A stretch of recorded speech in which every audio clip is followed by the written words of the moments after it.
നമസ്കാരം. ഉപനിഷത്ത് സെഷനിലേക്ക് വീണ്ടും ഏവർക്കും സ്വാഗതം. നമുക്ക് ആദ്യം മെഡിറ്റേഷൻ ചെയ്യാം. കണ്ണുകൾ അടച്ച് ശാന്തമായിരിക്കും. ഭൂമി മാതാവിനോടും സർവചരാചരങ്ങളോടും അന്തരീക്ഷത്തോടും കൃതജ്ഞത രേഖപ്പെടുത്തൂ. ഭൂമി മാതാവിൽ നിന്നുമുള്ള ഹീലിംഗ് എനർജി കാലുകളിലൂടെ പ്രവേശിച്ച് ശരീരം മുഴുവൻ വ്യാപിക്കുന്നതായും ശരീരത്തിലെ എല്ലാ ഭാഗങ്ങളെയും എല്ലാ കോശങ്ങളെയും റിലാക്സ് ചെയ്യാൻ സഹായിക്കുന്നതായും അനുഭവിക്കൂ.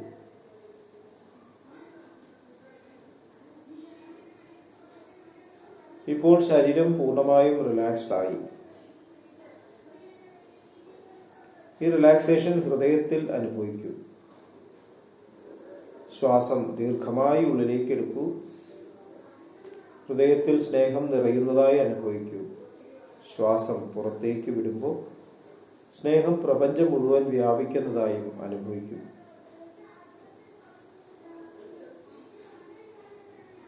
ഹൃദയത്തിൽ കുടികൊള്ളുന്ന സ്നേഹത്തിന്റെ സ്രോതസ്സിൽ നിന്നും ഉദ്ഭവിക്കുന്ന ദിവ്യപ്രകാശം മനസ്സിനെ ആകർഷിക്കുന്നതായി അനുഭവിക്കൂ.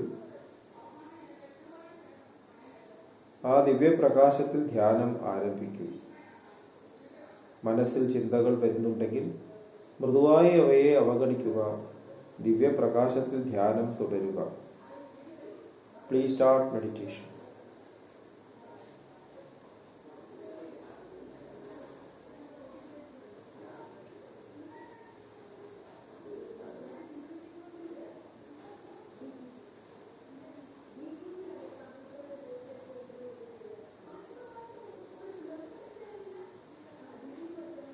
ഓക്കെ, ആ കണ്ടീഷൻ ഹൃദയത്തിൽ നിലനിർത്തി പതുക്കെ കണ്ണുകൾ തുറക്കൂ.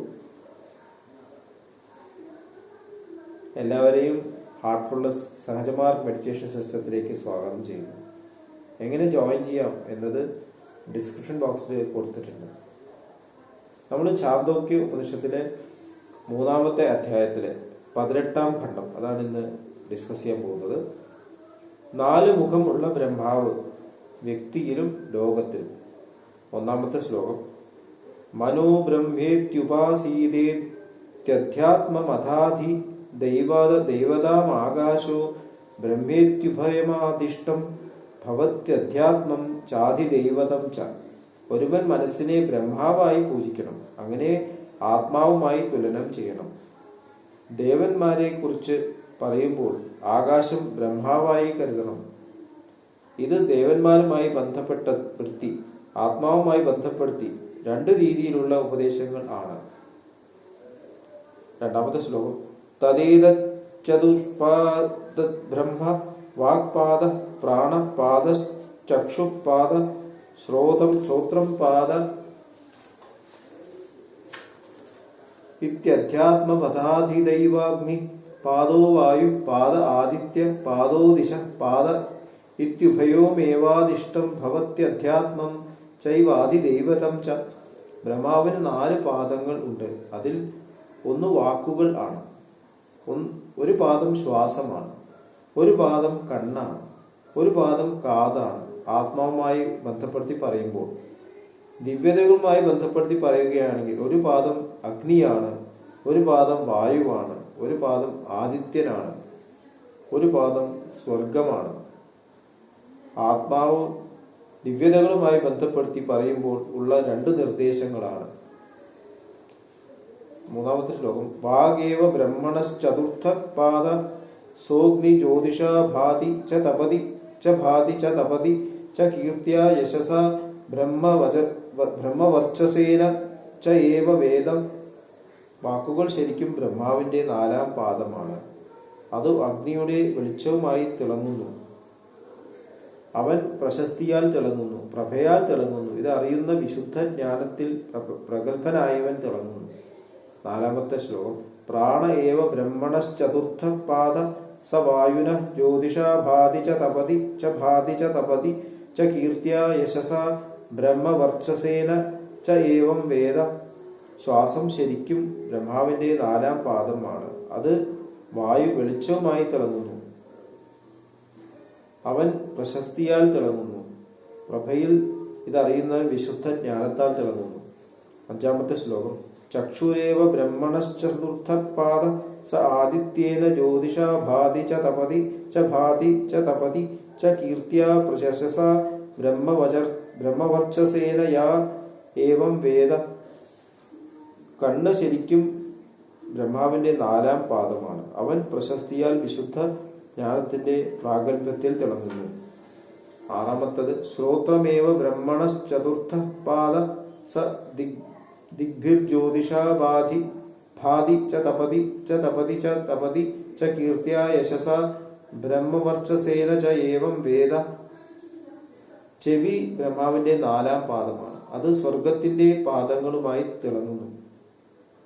അവൻ പ്രശസ്തിയാൽ പ്രഭയാൽ വിശുദ്ധ ജ്ഞാനത്താൽ തിളങ്ങുന്നു. അതായത് ഇത് അറിയുന്നവൻ. ഇപ്പൊ നമ്മുടെ സ്ക്രിപ്റ്റേഴ്സിൽ, പുരാണങ്ങളിലൊക്കെ ബ്രഹ്മാവ് സൃഷ്ടി നടത്തി എന്ന് കേൾക്കുന്നു. ഭാഗവത്തിൽ പറയുന്നുണ്ട് ബ്രഹ്മാവ് ഉണ്ടായി ആദ്യം. ബ്രഹ്മാവ് നോക്കിയപ്പോൾ ഒരു താമരയുടെ മുകളിലാണ് ഇരിക്കുന്നത്. അപ്പൊ എവിടുന്നാ താൻ ഉണ്ടായത് എന്ന് അറിയാനായിട്ട് ബ്രഹ്മാവ് താമരത്തണ്ടിലൂടെ സഞ്ചരിച്ചു. എത്താൻ പറ്റിയില്ല എന്നാണ്. തിരിച്ചു വന്നപ്പോൾ തപ തപ തപ എന്നുള്ള ശബ്ദം കേട്ടു. തപസ് ചെയ്യും, മെഡിറ്റേറ്റ് ചെയ്യും. ബ്രഹ്മാവ് ആയിരക്കണക്കിനോ ലക്ഷക്കണക്കിനോ വർഷങ്ങൾ തപസ് ചെയ്തു.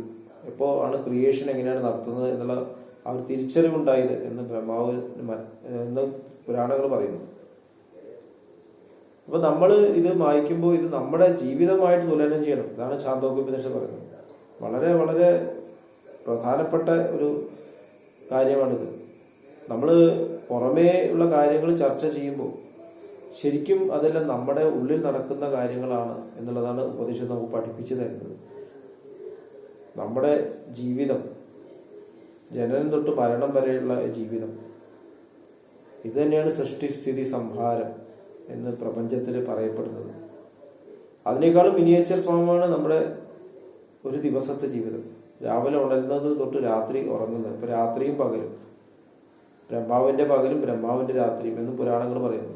സൃഷ്ടി നടത്തുന്നു, സംഭരിക്കുന്നു, അതിന് ബ്രഹ്മാവ് ഉറങ്ങുന്നു. ഇതന്നെ നമ്മൾ ചെയ്യുന്നു. രാവിലെ ഞാൻ ഉണരുന്നു, ക്രിയേഷൻ നടത്തുന്നു, ക്രിയേഷൻ ഡിസോൾവ് ചെയ്യുന്നു, അതിന് ഉറങ്ങുന്നു, ഡീപ്പ് സ്ലീപ്പ്. അടുത്ത ദിവസം അടുത്ത ക്രിയേഷൻ. ഉറക്കത്തിൽ മരിച്ചിരുന്നെങ്കിൽ അടുത്ത ദിവസം വേറെ എവിടെയെങ്കിലും ആവും നമ്മൾ ഉണരുന്നുണ്ടാവും. നമ്മൾ അറിയുന്നേ ഉണ്ടാവില്ല. മരിച്ചു എന്നുള്ള കാര്യം മരിച്ച ആൾക്ക് അറിയില്ല. അങ്ങനെ സ്റ്റേറ്റ് ഉണ്ടാവും. നമ്മൾ സ്വപ്നത്തിൽ എവിടെയാണ് നമുക്കെല്ലാം അറിയില്ല. അത് തന്നെ അതിൻ്റെ ഒരു തെളിവല്ലേ.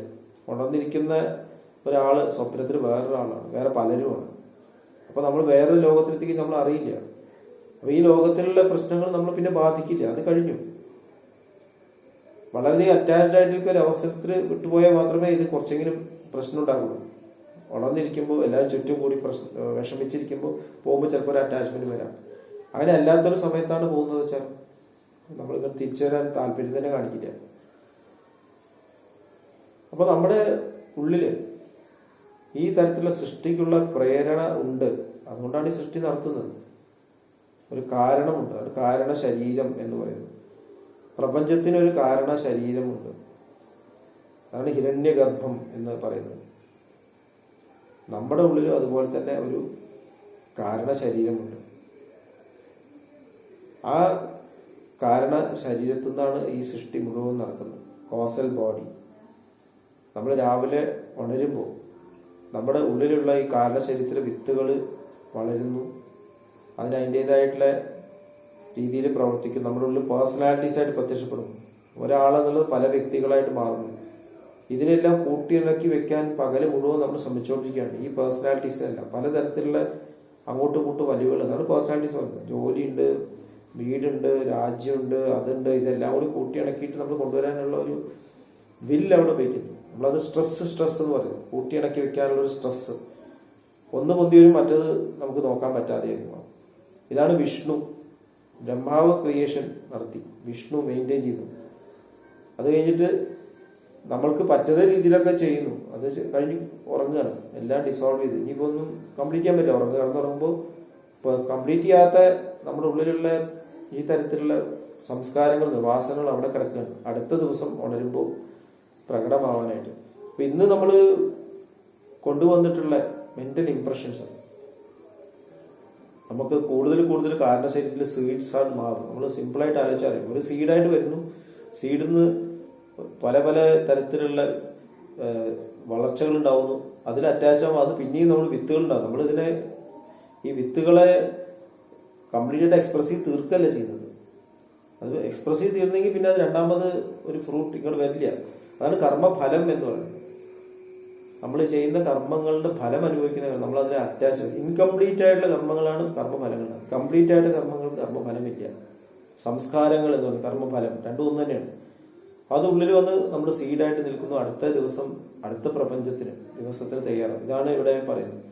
അപ്പൊ നമ്മുടെ ഉള്ളിലുള്ള മനസ്സ് തന്നെയാണ് ബ്രഹ്മാവ് എന്ന് ശാന്തോപനിഷത്ത് തന്നെ പറയുന്നു. എന്താണ് ഉള്ളിലുള്ള വെച്ചാൽ അത് പ്രകടിപ്പിക്കാൻ മാത്രമേ മനസ്സിന് സാധിക്കുള്ളൂ. വേറൊന്നും ചെയ്യാൻ പറ്റില്ല. ഉള്ളിൽ കാരണശരീരത്തിൽ എന്താണോ അത് പ്രകടിപ്പിക്കുക. അതാണ് ബ്രഹ്മാവിന്റെ ജോലി. അത് കഴിഞ്ഞ് മെയിൻറ്റെയിൻ ചെയ്യുന്നതും താഴെ വിഷ്ണു. അപ്പോൾ നമ്മുടെ ഉള്ളിലുള്ള ഒരു ഇച്ഛാശക്തി, ക്രിയേഷനും ഇച്ഛാശക്തിയും. അത് കഴിഞ്ഞിട്ട് ബോഡിയുടെ പ്രവർത്തനം വയ്യാതെയാവുന്നു. ജീവിക്കുമ്പോൾ ഉറങ്ങുന്നു, അല്ലാതെ മരണസമയമാകുമ്പോൾ ശരീരം വിഡ്രോ ചെയ്തിട്ട് ആത്മാവ് വേറെ സ്ഥലത്തേക്ക് പോകുന്നു, പുതിയൊരു ശരീരം ഉണ്ടാക്കാൻ പോകുന്നു. നമ്മൾ ഉറങ്ങി ഉണരുമ്പോൾ ശരിക്കും പുതിയൊരു ശരീരത്തിൽ തന്നെയാണ് ഉണരുന്നത്. അപ്പൊ ഇത് മനസ്സിലാക്കുന്നവനാണെങ്കിൽ ശരിക്കും ഇവിടെ പ്രവർത്തിക്കുന്നത് ഈ മനസ്സിന്റെ പലതരത്തിലുള്ള വൈബ്രേഷൻസ് ആണ്.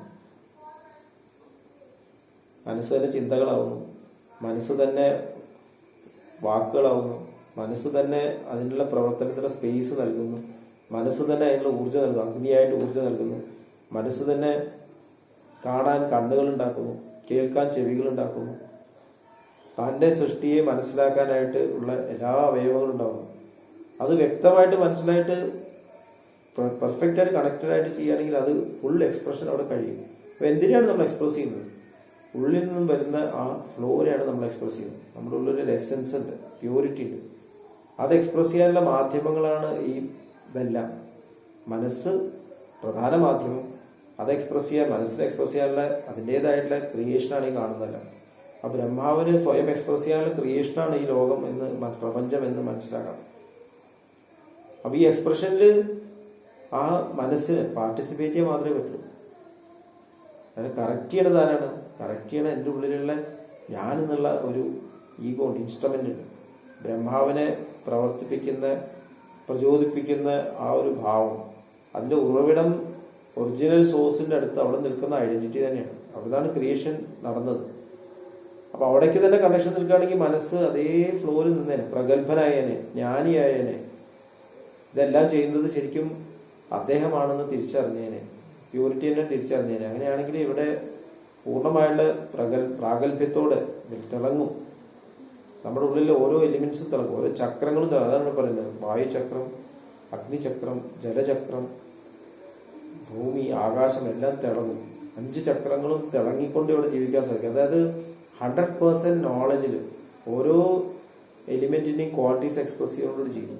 ഭൂമിയുടെ ക്വാളിറ്റി ആയിട്ടുള്ള കണ്ടെയ്ൻമെന്റ്, ആകാശത്തിന്റെ ക്വാളിറ്റി ആയിട്ടുള്ള ശാന്തി, അഗ്നിയുടെ ക്വാളിറ്റി ആയിട്ടുള്ള സ്നേഹം, ജലത്തിന്റെ ക്വാളിറ്റി ആയിട്ടുള്ള ധൈര്യം, വായുവിന്റെ ക്വാളിറ്റി ആയിട്ടുള്ള ക്ലാരിറ്റി, വിവേകബോധം. ഇതെല്ലാം അതിന്റെ വേണ്ട രീതിയിൽ പ്രവർത്തിച്ച് ഇവിടെ ഗ്ലോയിങ് ലൈഫ് ഉണ്ടാവും.